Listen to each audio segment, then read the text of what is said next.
Adjust up or down, right or left, as per the circumstance. Turn the knob clockwise for right direction, anti-clockwise for left direction. If it appears more white point and getting rounder, it proves the direction adjustment is right.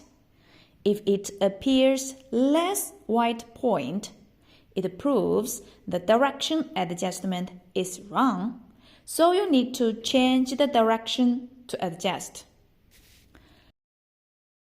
Until the light spot is round, please lower the currency.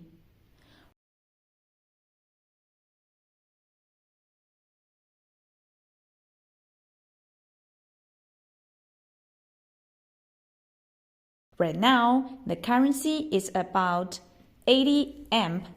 Lower it to 60 amp and have a test.